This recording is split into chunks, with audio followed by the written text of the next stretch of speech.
কখনো ব্যাঙ কিভাবে লাফায় এগুলি শিক্ষা দেওয়া হয়, কিভাবে একজন ছাত্রী ডিম ভাজি করবে এটাও শিক্ষা দেওয়া হয়।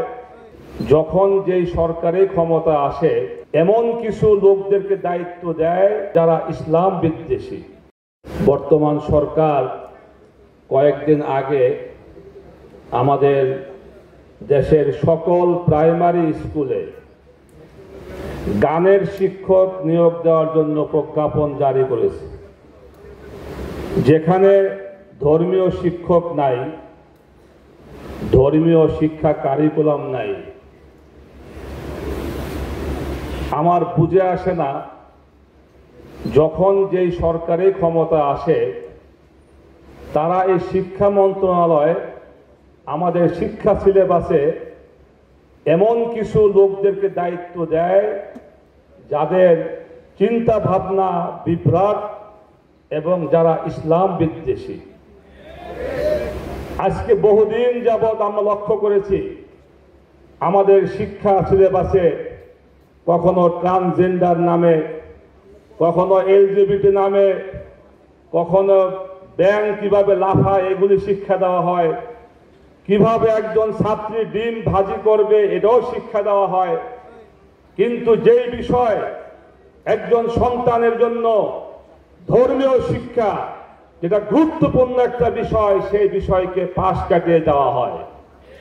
আমি আজকের এই সমাবেশ থেকে বর্তমান সরকারকে পরিষ্কার বলতে চাই, অবিলম্বে এই গানের শিক্ষা দেওয়ার জন্য যে শিক্ষকের প্রজ্ঞাপন। জীবন অবাক না করলে কে করবে? 28% মিল্ক ফ্যাটের অবাক করার সাথে ফ্রেশ মিল্ক পাউডার। জীবন অবাক করুক প্রতিদিন। জারি করা হয়েছে, এই প্রজ্ঞাপন বাতিল করতে হবে এবং সকল প্রাইমারি স্কুলে ধর্মীয় শিক্ষক নিয়োগ এবং ধর্মীয় শিক্ষা কারিকুলামের ব্যবস্থা করতে হবে।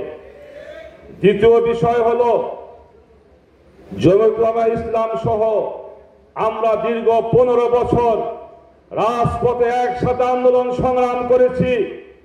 আমরা ফ্যাসিবাদকে মুক্ত করেছি, একসঙ্গে জেলে বহুদিন আমরা ছিলাম। আজকে বাংলাদেশ ফ্যাসিবাদ মুক্ত হয়েছে। আমরা সকলে চাই একটি সুন্দর বাংলাদেশ গড়ার জন্য, একটি ইনসাফ ভিত্তিক বাংলাদেশ গড়ার জন্য। তাই তো সরকার জাতীয় ঐক্যমত্য কমিশন গঠন করেছে। আমরা সকল রাজনৈতিক দল দীর্ঘ প্রায় 1 মাসের মতো সময় আমরা প্রতিদিন সেই মিটিংয়ে ব্যয় করে একটি জুলাই সনদ রেডি করা হয়েছে, প্রস্তুত করা হয়েছে।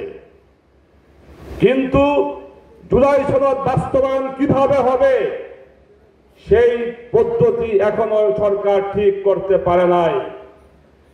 আমাদের পরিষ্কার বক্তব্য হলো আগামী ফেব্রুয়ারির নির্বাচনের আগে জুলাই সনদের বাস্তবায়ন এই সরকারকেই করতে হবে এবং আগামীর ফেব্রুয়ারির নির্বাচন জুলাই সনদের ভিত্তিতে হতে হবে।